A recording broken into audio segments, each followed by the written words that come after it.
Hello, आज हम पढ़ेंगे chapter 5 how to think and dream creatively. So here I go. When you believe, your mind finds ways to do. This experiment has just one point. When you believe something is impossible, your mind goes to work for you to prove why. But when you really believe something can be done, your mind goes to work for you and helps you find the ways to do it. Believing something can be done paves the way for creative solutions. Believing something can't be done is destructive thinking. This point applies to all situations, little and big.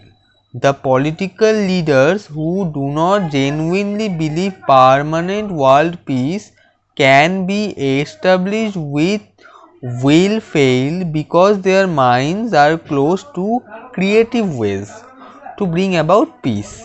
The economists who believe business depressions are inevitable will not develop creative ways to beat the business cycle. In a similar fashion, you can find ways to like a person if you believe you can.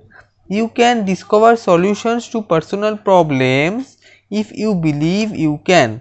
You can find a way to purchase that new larger home if you believe you can. Belief releases creative powers. Disbelief puts the brakes on. Believe and you will start thinking constructively. Your mind will create a way if you let it. A little over 2 years ago, a young man asked me to help him find a job with more future. He was employed as a clerk in the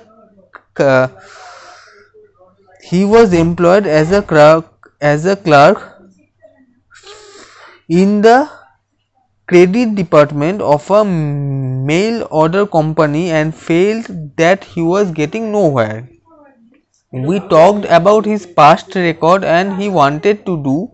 After knowing something about him, I said, I admire you very much for wanting to move up the ladder to a better job and more responsibility. But getting a start in the kind of job you want requires a college degree these days.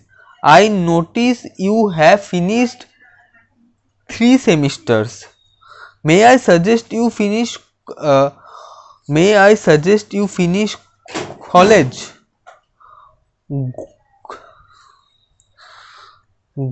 Going summers you can do it in 2 years. Then I am sure you can land the job you want with the company you want to work for. I realize, he answered, that a college education would help. But it is impossible for me to go back to school. Impossible? Why? I asked. Well, for one thing, he began, I am 24. On top of that, my wife and I are expecting our second child in a couple of months. We barely get by now on what I make. I would not have time to study since I would have to keep my job. It is just impossible. That is all. This young man really had himself convinced that finishing college was impossible. Then I said to him, if you believe it is impossible to finish school, then it is. But by the same token, if you will just believe it is possible to return to the university, a solution will come. Now here is what I would like you to do. Make up your mind you are going to go back to school. Let that one thought dominate your thinking. Then really think about how you can do it and still support your family. Come back in a couple of weeks and let me know what ideas you have come with. My young friend returned 2 weeks later. I thought about what you said, he began. I have decided I must go back to school. I have not figured out all the angles yet, but I will find a solution. And he did. He managed to get a scholarship provided by a trade association which paid his tuition, books and incidentals.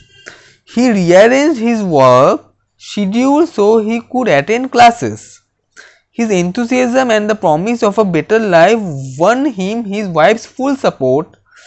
Together they creatively found ways to budget money and time more effectively. Last month he received his degree one day and went to work the next as a management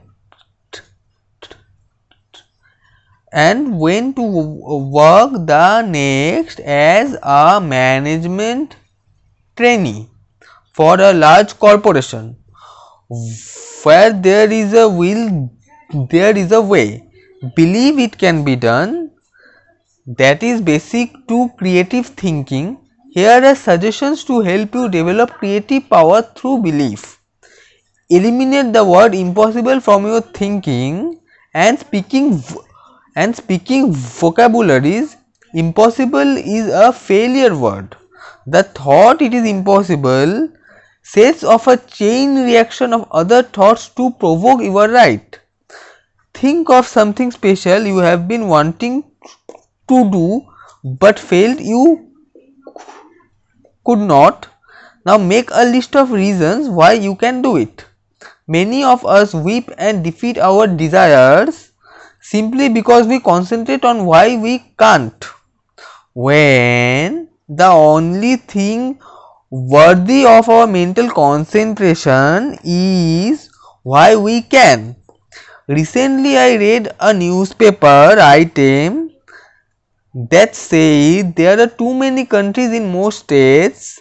The article pointed out that most country boundaries were established decades before the first automobile was built, and while the horse and the buggy was the chief mode of travel, but today with fast automobiles and good roads there is no reason why 3 or 4 countries could not be combined. This would cut down greatly on duplicated services, so that taxpayers would actually get better service for less money.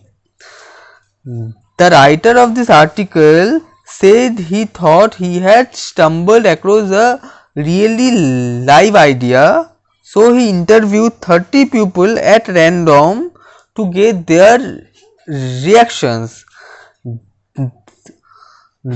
The result, not one person thought the idea had merit, even though it would provide them with better local government at less cost. That is an example of traditional thinking. The traditional thinker's mind is paralyzed. He reasons it's been this way for 100 years, therefore it must be good and must stay this way. Why risk a change? Average people have always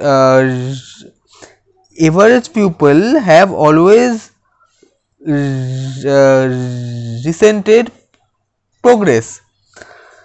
Mm, Many voiced a protest towards the automobile on grounds that nature meant for us to work or use horses. The airplane seemed drastic to many. Man had no right to enter the province reserved for birds. One top missile expert recently gave an answer to this kind of thinking. Man belongs, says Dr. von Braun, where man wants to go.